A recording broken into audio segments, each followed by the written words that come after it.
सफेद शेर, बाघ, बकरी और पिग की कहानी। एक जंगल में एक बाघ रहता था। वह बहुत ही बूढ़ा हो गया था और बहुत ही ज्यादा बीमार भी रहता था। बुढ़ापे और बीमारी के कारण वह कई दिनों से शिकार पर नहीं जा पाया था। उसकी हालत बहुत ही ज्यादा खराब हो चुकी थी। एक दिन उसने अपने पास की नदी में पानी पीते हुए एक बकरी को देखा। उसे देखकर बाघ के मुंह में पानी आ जाता है।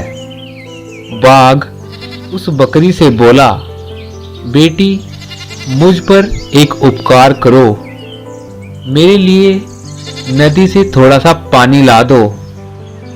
तुम देख ही रही हो मेरी तबीयत कितनी ज्यादा खराब हो चुकी है। अगर तुम मुझे थोड़ा पानी पिला दो तो मुझे थोड़ी ताकत मिल जाएगी और मैं अपना भोजन खुद ढूंढ लूंगा। बकरी बहुत होशियार होती है और समझ जाती है, यदि मैं इसके पास पानी लेकर जाऊं तो ये मुझे मार डालेगा और इसे शिकार ढूंढने की कोई आवश्यकता भी नहीं होगी। बकरी ने बाघ को जवाब दिया, बाघ राजा, तुम बहुत होशियार हो। मैं जानती हूं, अगर मैं तुम्हारे लिए पानी लेकर आई तो तुम्हें भोजन ढूंढने की क्या जरूरत पड़ेगी। तुम तो मुझे ही मारकर खा जाओगे, इसलिए मैं तुम्हारे पास पानी लेकर बिल्कुल नहीं आऊंगी। ऐसा कहकर बकरी वहां से भाग गई और बाघ उसे देखता का देखता ही रह गया। बाघ ऐसा हर रोज करता था क्योंकि उसकी हालत बहुत खराब थी। एक दिन उसी नदी के किनारे एक जंगली पिग आता है और बाघ उसे भी वही कहता है, मेरे भाई पिग, क्या तुम मुझे कुछ पानी पिला सकते हो।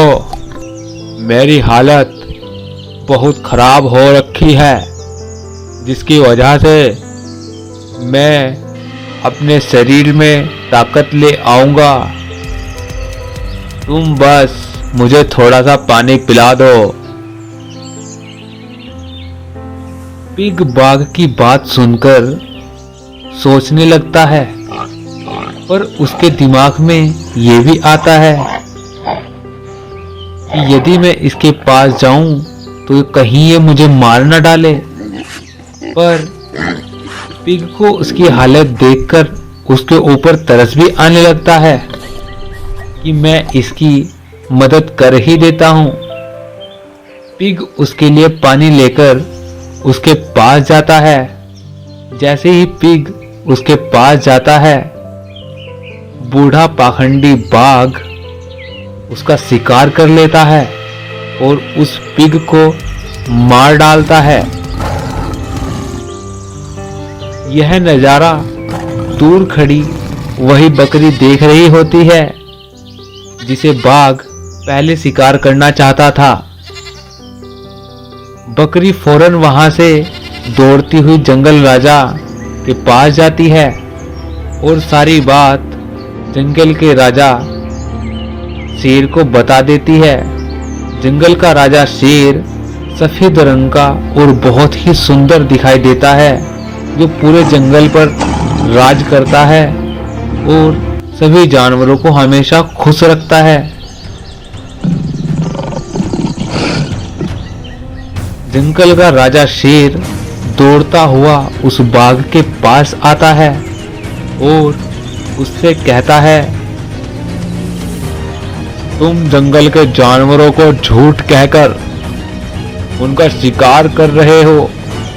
तुम्हारी इतनी हिम्मत कैसे हुई। घमंडी बाघ शेर महाराज की बात पर अफसोस करने की बजाय और गुस्सा करने लगता है और शेर महाराज को ललकारने लगता है। शेर महाराज को बाघ की इस बात पर और भी ज्यादा गुस्सा आने लगता है और शेर महाराज एक ही वार में उसका काम तमाम कर देते हैं और उस घमंडी बाघ को मार डालते हैं और जंगल के सभी जानवरों को उससे राहत दे देते हैं, क्योंकि अब वो जिंदा ही नहीं रहा तो वो किसी का शिकार भी नहीं कर पाएगा। तो दोस्तों, हमने इस कहानी से क्या सीखा?